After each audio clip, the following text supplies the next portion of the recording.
வணக்கம் நண்பர்களே, welcome to the show. வணக்கம். அதாவது பாத்தீங்கன்னா நம்ம வந்து இந்தியா லெவல்ல ட்ரெண்ட் ஆகிட்டு இருக்கோம். இந்தியா லெவல்ல வந்து ஒரு மிகப்பெரிய ரீச்.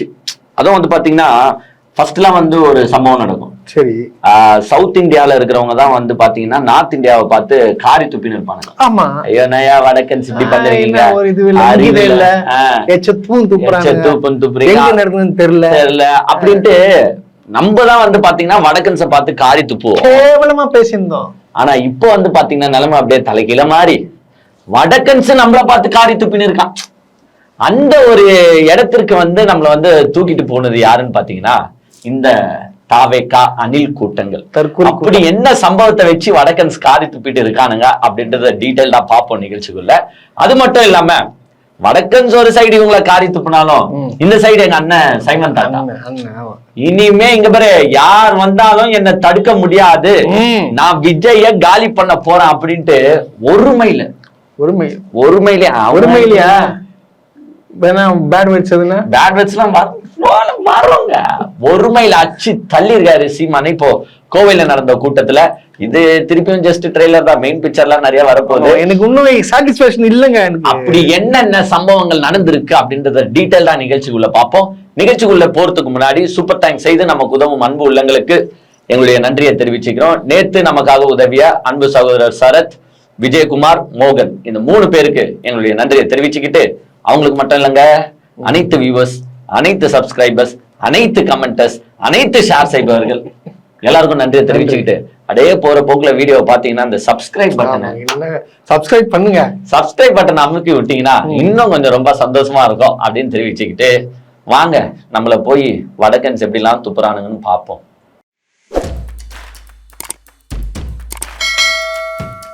சரி, எப்படியா இப்போ வடக்கன் துப்புந்த ஃபர்ஸ்ட் பாக்கலாமா, இல்லன்னா வந்து எங்க சைமன் தாத்தா எப்படி விஜய துப்பி இருக்காரு அதை first பாக்கலாமா? Which one is very important for you? இல்ல நம்ம வந்து ஃபர்ஸ்ட் அண்ணன்கிட்டே போயிடலாம். அண்ணன் தம்பி, அப்புறமா வந்து நம்ம நார்த் இந்தியா அண்ணன் வந்து பாத்தீங்கன்னா கோயம்புத்தூர்ல வந்து கூட்டத்துல ஒரு பொது கூட்டம் வச்சு விஜய கிளின்னு கிழிச்சிருக்காரு. ஏன்னா உங்களுக்கே நல்லா தெரியும், நம்ம ஆல்ரெடி சொல்லியிருக்கோம், ஏய் எங்க சைமன் தாத்தா இறங்கினாருன்னா உங்க விஜய் எல்லாம் ஏமாத்துறோம்டா. ஆனா நான் திருப்பி சொல்றேன், மறுக்க சாமி சத்தியமா சொல்றேன், விஜய் ஒரு வார்த்தை கூட சீமானை பத்தி பேச மாட்டார். இப்பவும் பேச மாட்டார், இனிமேலும் பேச மாட்டார். திட்டு வாங்குறது ஏன் பேச மாட்டார்? ஃபர்ஸ்ட் சீமானை எதிர்த்து பேசினா நம்ம காலி. ஆமா, நம்ம குடும்பத்துல இருந்து எல்லாத்தையும் விற்பாரு. நம்பர் 1 பஜாரிங் கேள்விப்பட்டிருக்கா இல்லையா? அந்த தண்ணி கொடாடி எப்பா அந்த பொம்பளை கிட்ட வாய வச்சோம்னாப்பா அதுவா குடிமி முடியும். அந்த மாதிரி சைமன் தாத்தா கேட்பாருன்றது விஜய் நல்லாவே தெரியும்.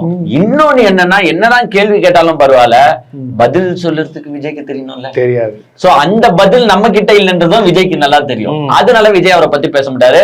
சோ சீமான் எங்க போனாலும், ஏர்போர்ட்டை விட்டு இறங்கினாலும் விஜய் பத்தி பேசுறாப்ல, பஸ் விட்டு இறங்கினாலும் விஜய் பத்தி பேசுறாப்ல, வீட்டுக்கு போனாலும் விஜய் பத்தி பேசுறாப்ல, கூட விஜய் பத்தி பேசுறாப்ல. பிகாஸ் விஜய் உடைக்கிற ஓட்டு யாருதுன்னு நம்ம அன்னைக்கே சொன்னோம், சீமான் ஓட்டு தான் முக்காவாசி புலக்கிறார். இப்ப சீமான் கோவையில நடந்த பொதுக்கூட்டத்துல என்ன பேசிருக்காருன்னா, விஜயோட திருச்சி நடந்துச்சுல மீட்டிங், இப்போ ரோட் ஷோ ஏதோ சொல்றாங்க, அந்த ஷோக்களை பத்தி சர்க்கஸ் பத்தி பேசுறாரு.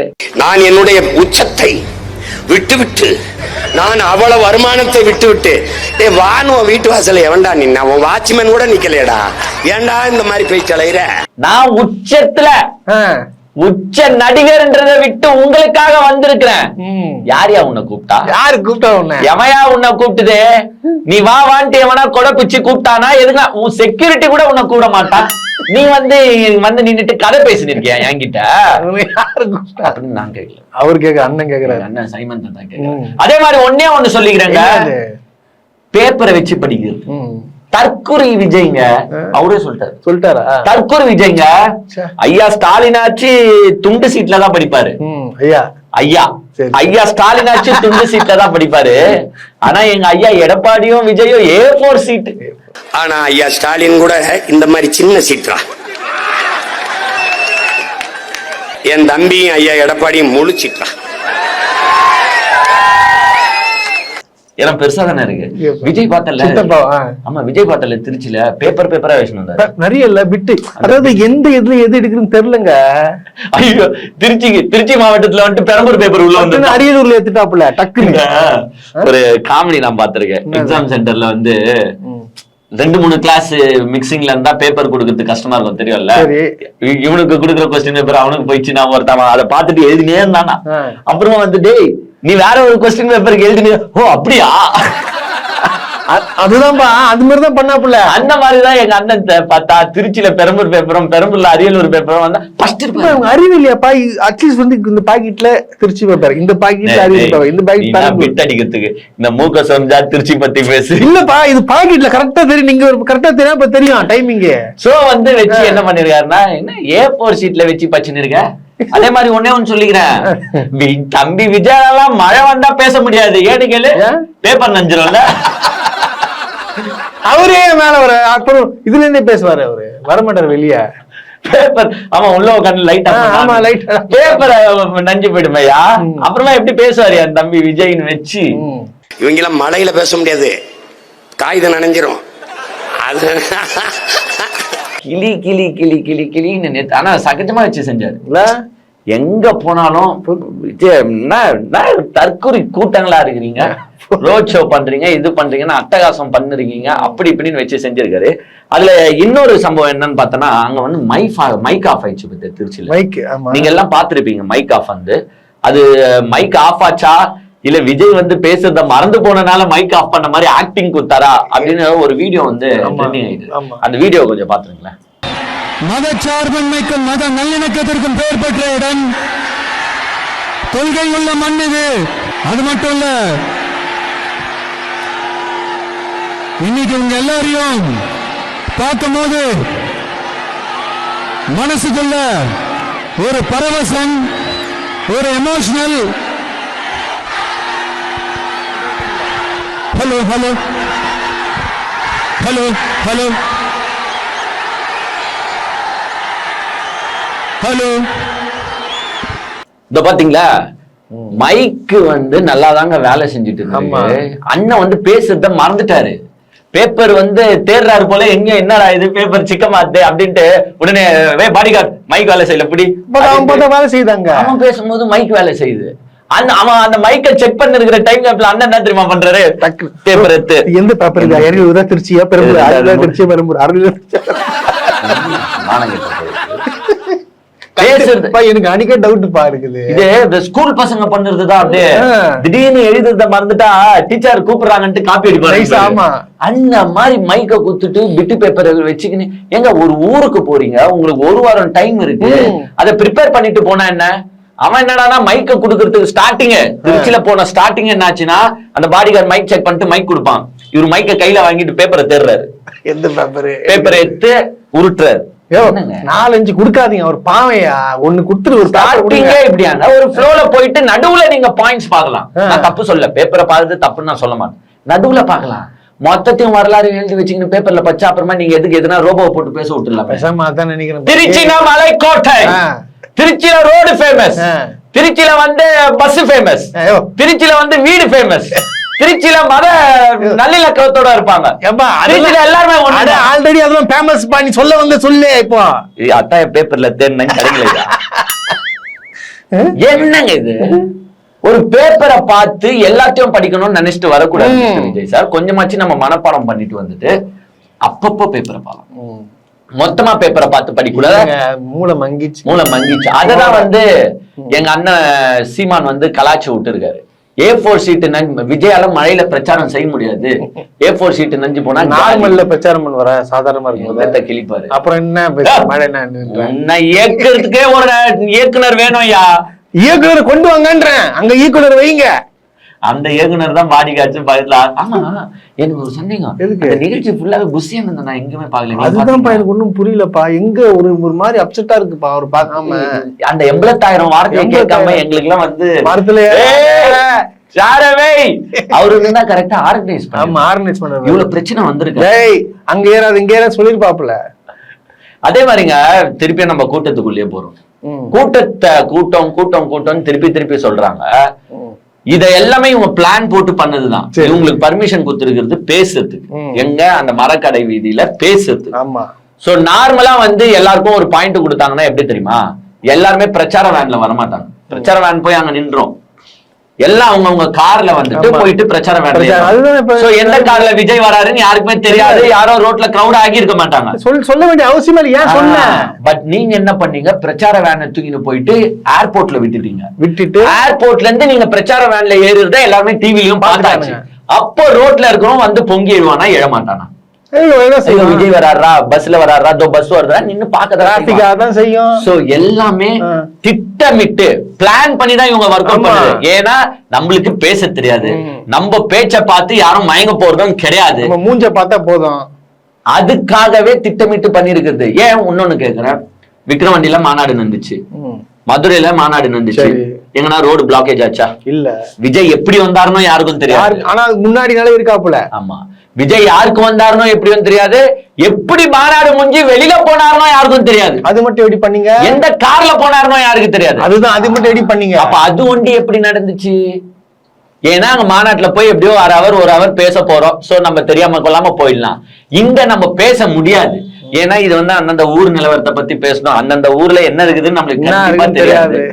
அந்தந்த ஊருக்கு போறோமே, அந்தந்த மினிஸ்டர்ஸ பத்தி பேசணும், அந்தந்த தொகுதி நிலவரத்தை பத்தி பேசணும், எதுவுமே நம்மளுக்கு தெரியாது. சோ நம்ம மூஞ்ச காட்டி ஒரு பந்தாவா பில்டப்பா 4 hour ஆயிடுச்சு 5 hour ஆயிடுச்சுன்னு ஒரு ஐப்ப கிரியேட் பண்ணி விட்டா நம்ம தானே சிஎம். ஆமா, கூட்டம் பாத்தியா அல்லது ஒரு 2-3 வருஷத்துக்கு முன்னாடி நினைக்கிறேன், நான் அது வரைக்கும் அவன் பேரே கேள்விப்பட்டது கிடையாது. ஏதோ டிடிஎஃப் வாசனாமாப்பா. ஆமா, அப்போ ஃபர்ஸ்ட் வாட்டி கேள்விப்படுறேன். அவன் வந்து பர்த்டே கேக் வெட்டுறதுக்கோ இல்ல ஏதோ ஒரு இதுக்கு ஒரு ட்வீட் ஒண்டி போட்டான் போல, டிடிஎஃப் ரைடர்ஸ் ப்ளீஸ் கம் ஹியர்னு. ஆமா, பார்த்தேன் பயங்கர கூட்டம் ஆயிடுச்சாம்பா டிடிஎஃப் பாசனுக்கு. ஏங்க ஒரு 23-24 வயசு பையன் இருப்பான்னு நினைக்கிறேன், யாருனே தெரியாது சத்தியமா. எனக்கு அன்னைக்குதான் டிடிஎஃப் பாசன் யாருன்னே தெரியும். அந்த சின்ன பையனுக்கு அவ்வளவு பேர் கூட்டினானுங்க ரைடர்ஸ்னு. ஏய், அது சம பெரிய கூட்டம். அப்படியா? அப்ப சிஎம் ஆக்கிடலாம் இல்ல அட்லீஸ்ட் மினிஸ்டர் விஜய் கட்சியில. ஆமா. சோ கூட்டத்தை வைத்து அரசியல் செய்யலாம் என்று நினைத்தால் அது எடுபடாது, உங்கள் மூஞ்சை வைத்து செய்தாலும் அது எடுபடையாது. பேச்சால் செய்ய வேண்டும், நம்முடைய கருத்தை போய் உள் வாங்கணுவாங்க, அப்பதான் அந்த அரசியல் சிறக்கும். ஒண்ணும் இல்ல, நம்ம மானத்தை எங்கெல்லாம் எடுக்கிறானுங்க தெரியுமா, எங்கெல்லாம் போகுது தெரியுமா, கேவலப்படுத்துறானுங்க நார்த் இந்தியாலே. ஏன்னா தற்கொலை கூட்டங்களா இருக்கிறீங்களே, தமிழ்நாடு நியூஸ் சேனல்ல நம்ம மானம் போச்சுன்னா கூட பரவாயில்ல, அது தமிழ்நாட்டுக்கு உள்ளேயா முடிஞ்சு போயிடும். நார்த் இந்தியால ட்விட்டர் ஃபுல்லா நம்மளதான் கழுவி ஊத்தின்னு இருக்கானுங்க. அந்த என்டிடிவி ரிப்போர்ட்டர் ஒருத்தனுங்க பண்ணானுங்க காமெடி, அவர் மேல துண்டை போட்டு இழுக்கிறது, அவர் பேசும்போது போய் டான்ஸ் ஆடுறது. அவர் எவனா எந்த அரசியல் கட்சியிலனா இப்படி பேசுவானா? இல்ல இன்னைக்கு ட்விட்டர் ஃபுல்லா, நார்த் இந்தியா ட்விட்டரை பாருங்களேன், ஃபுல்லா அந்த வீடியோ தான் ட்ரெண்டிங்.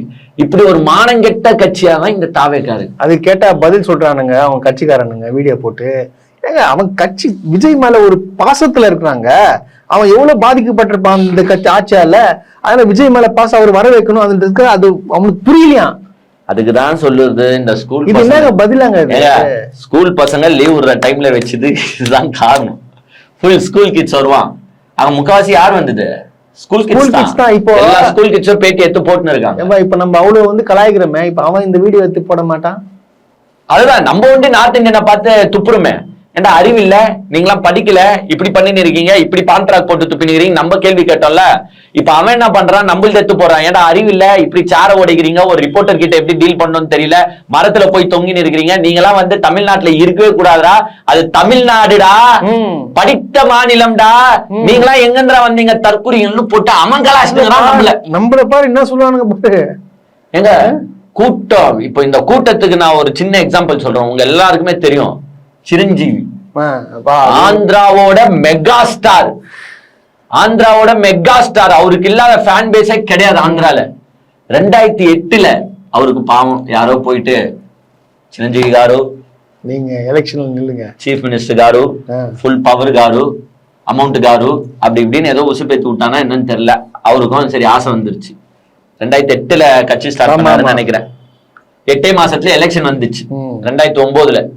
இந்த எலெக்ஷன் வரதுக்கு முன்னாடி ஒரு மாநாடு நடத்தினாராம் திருப்பதியில.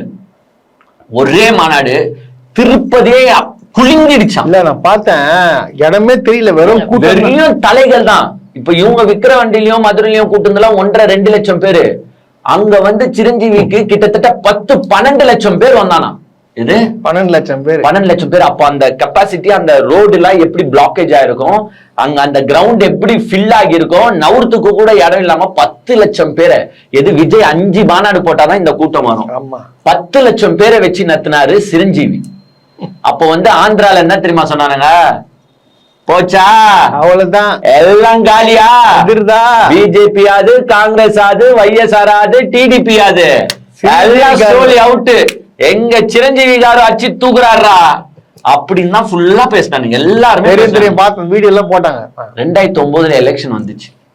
எல்லா அங்க வந்து சட்டமன்றமும் பாராளுமன்றமும் சேர்ந்து வரும் போல எலெக்ஷன். கிட்டத்தட்ட 290 சட்டமன்றத்துல நின்றாரு. எல்லா பாராளுமன்ற தொகுதியில நின்னாரு. பாராளுமன்றத்துல 0, சட்டமன்றத்துல 18 இடத்துல வந்து ஜெயிச்சிருக்காரு. எவ்வளவு 290ல அதுல கட்சி கலெக்டர்ல. இப்ப எல்லாருமே இவரை ஒருத்தரோட ஒப்பிட்டு இருக்காங்க. யார? சிரஞ்சீவி காருவ, நம்ம விஜய் காருவோட. 18 அது இங்க அதுவும் கஷ்டம் இல்ல. 10 லட்சம் 12 லட்சம் பேர் வர வச்சு அவருக்கே வந்து 18 சீட்டு தான் கட்சி. எங்க ஆளு 1.5-2 லட்சம் அப்படியே ரோட்ல போகும்போது மூவிங் கிரௌடு. அதுவும் அந்த மூவிங் கிரௌடு அதை பத்தி நான் பேசுறேன். சோ இவ்வளவு கிரௌட வச்சு நிக்கிற விஜய்க்கு வந்து பாத்தீங்கன்னா செல்லுபடி ஆகாது போல. அவரு நிக்கிற தொகுதியில அவரு ஜெயிக்கிறதே கஷ்டமாயிடும். இந்த அவங்களுக்கு கிரௌட் எப்படி வந்துச்சுன்றத பாத்தீங்களா? எங்க வேணும்ட்டே இப்போ ஒரு பஸ்ல விஜய் இருக்காருன்னு வச்சுல, கொஞ்சம் ஃபாஸ்டா போனீங்கன்னா அந்த கிரௌட் டிஸப்பியர் ஆயிடும். ஏன்னா அடுத்த இடத்துக்கு போயிடுவேன். இவங்க என்ன பண்றாங்க, ஒரு பஸ், அதுக்கு பக்கத்துல 3 கார் முன்னாடி, அந்த 3 காருக்கு முன்னாடி ஒரு 4-5 பேரு அவனுங்க அந்த வண்டியை பொறுமையாவே போடுறாங்க. அப்ப இந்த பஸ்ஸும் ஃபாஸ்டா போக முடியாது. அப்ப இந்த கிரௌடு இது எப்படி தெரியுமா இருக்கு, ஒருத்தர் நான் ரேசர்ரான்னு சொல்லி வண்டி ஓட்டுன்னு இருக்கும்போது சைட்ல ஒரு சைக்கிள்காரன் கிராஸ் ஆகி போவான் பாத்தியா, அந்த மாதிரி இருக்கு. அந்த மாதிரி என்ன ஆயிடுச்சுன்னா, பஸ் எப்படி மூவ் ஆகுதுன்னு பாத்தீங்கன்னா நடந்து போறவனே ஃபாஸ்டா போயிடுறான். ஆமா ஆமா. அந்த நடந்து போறவனுங்க எல்லாம் எங்க வரானுங்க, பஸ் சுத்தினே இருக்கானுங்க. சோ அப்படியே அந்த பஸ் போகுதுன்னா அந்த கிரௌட் அப்படியே நடந்து வந்துனே இருக்கு. இதுதான் அங்க நடந்துச்சு. ஒண்ணு இங்க 2 லட்சம் பேரு, அங்க 2 லட்சம் பேரு, அங்க 2 லட்சம் பேருலாம் கிடையாது. நார்மலா வந்து திமுகலையும் அதிமுகலையும் வரவேற்பு தருவாங்க. எப்படி தெரியுமா, இந்த பாயிண்ட் அந்த பாயிண்டா, இந்த பாயிண்ட்ல ஏறோம் அந்த பாயிண்ட்டுக்கு போக கூடாது, அந்த பாயிண்ட்ல ஏறோம் இந்த பாயிண்ட்டுக்கு வரக்கூடாது, அவன் எங்க நிக்கிறீங்களோ அங்கதான் நிக்கணும். அவன் வந்து பொறுப்பாளர் போட்டிருப்பாங்க ஒரு இடத்துக்கு. ஆனா இங்க எப்படின்னா அந்த அந்த ஒரு 1000 பேரோ 1500 பேர் வந்தானுங்களே, அவனுங்க அப்படியே டிராவலிங் ஆகும். வாக்கிங் போகும்போது ரோட்ல இருக்கிற மக்கள் திடீர்னு கடைக்கு ஒருத்தன் வந்திருப்பான், திடீர்னு பால் பாக்கெட் வாங்க ஒருத்தன் வந்திருப்பான், திடீர்னு கோயிலுக்கு கீழே போயிட்டு இருப்பாங்க. அவங்க என்ன செய்வாங்க, உடனே என்னடா கிரௌட், விஜய் தளபதிப்பா அப்படி நிப்பாங்க. எல்லாரும் நிக்கிற இயல்புங்க, அது இயற்கை. ஏங்க யார வேணாலும் நிப்பாங்க. ஏங்க திடீர்னு விஜய் போறாருன்னு முக ஸ்டாலினே நின்று பாத்துட்டு விஜய் பஸ் இருக்கியா முக ஸ்டாலின் நிற்பாரு, எடப்பாடி நின்று பாத்துட்டு போவாரு. அப்ப நார்மல் மக்கள் பார்க்க மாட்டாங்களா? சொல்றேன். இததான் இவங்க செட் பண்ணி பண்ணுது. ஏன்னா அங்க போய் நம்மளுக்கு பேச தெரியாது, நம்ம கிட்ட பாயிண்ட்ஸ் இல்ல, டக்குன்னு படிக்க முடியாது. ஆனா சிரஞ்சீவி அவரு கட்சி தொடங்கும் போது அந்த மாநாட்டுல கிட்டத்தட்ட 1.5 hour பேசினாராம். 1.5 மணி நேரம். நீங்க கட்சி ஸ்டார்ட் பண்ணி இப்ப வரைக்கும் 1.5 hour தான் பேசிக்கிறீங்க. ஒரே மாநாட்டுல 1.5 hour பேசினாராம். எல்லா சப்ஜெக்டும் தொட்டாராம். அங்க லோக்கல் பாலிடிக்ஸ்ல இருந்து நேஷனல் பாலிடிக்ஸ் வரைக்கும் எல்லா சப்ஜெக்டையும் தொட்டு 1.5 hour பேசினாராம். அவரு கட்சியே திவால்.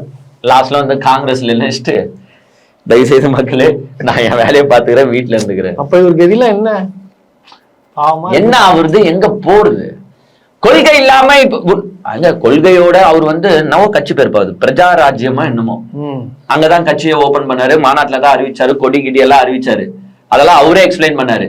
இங்க வந்து கொடிய எல்லாம் யார் எக்ஸ்பிளைன் பண்ணா தெரியும்ல, ஏஐ வீடியோ தான் முன்னாடி பேசி ரெக்கார்ட் பண்ணிட்டு போட்டு விட்டுருவாங்க. சோ அப்படி பேசின அவருக்கே அந்த நிலைமை.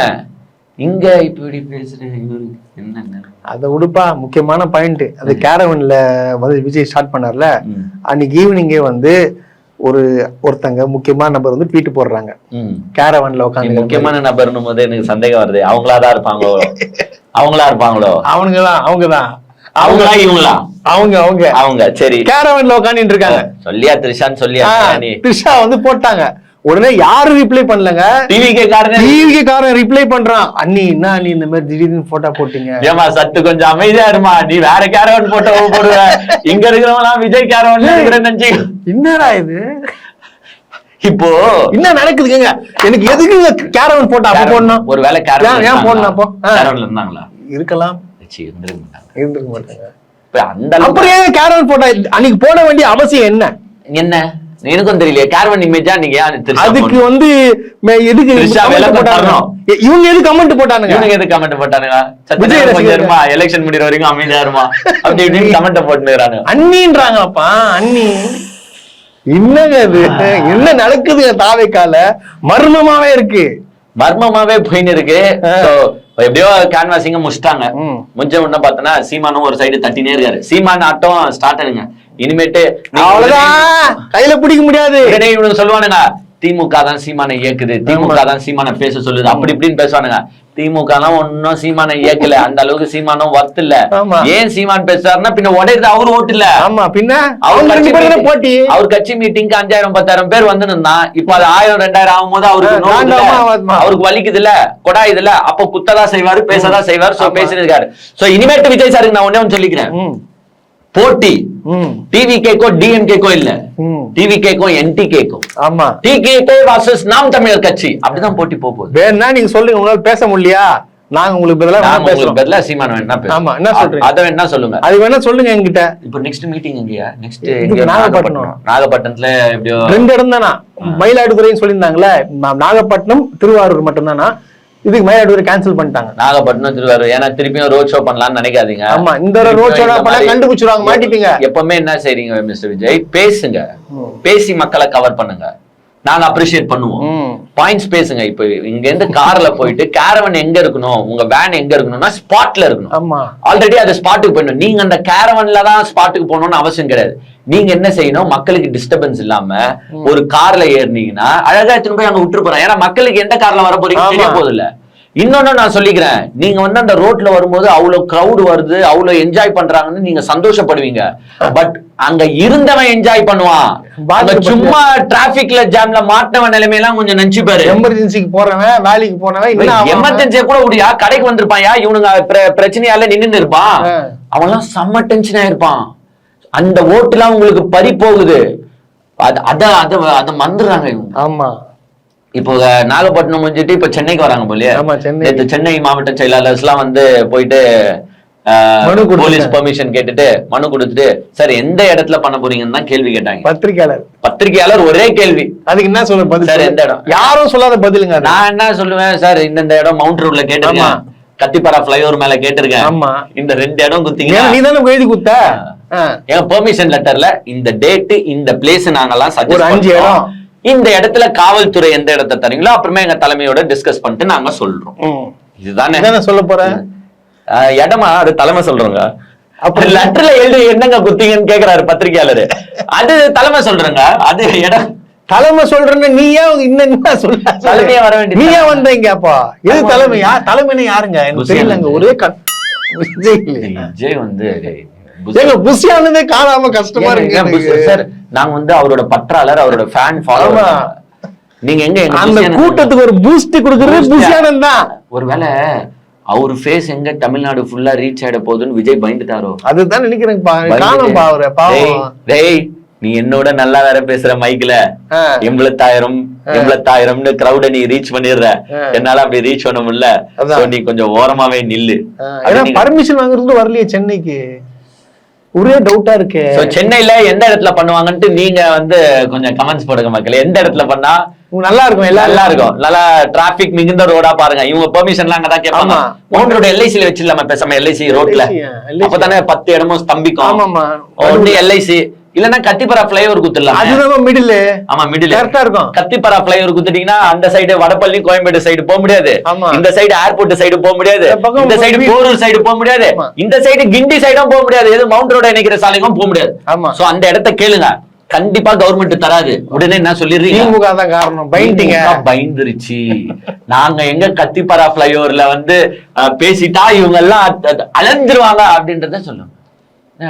அங்கெல்லாம் கொடுக்க மாட்டாங்க. மக்களுக்கு டிஸ்டர்ப் ஆகாத இடமா பார்த்து கேளுங்க, அப்பதான் கொடுப்பாங்க. இத கூட நாங்க கிளாஸ் எடுக்கணும் போல. ஆனா உண்மையா சொல்றப்பா, we are the real virtual warriors. உண்மையாவே we are the real தயவு செய்து எங்களோட பேச்சுவார்த்தை நடத்துங்க virtual warriors.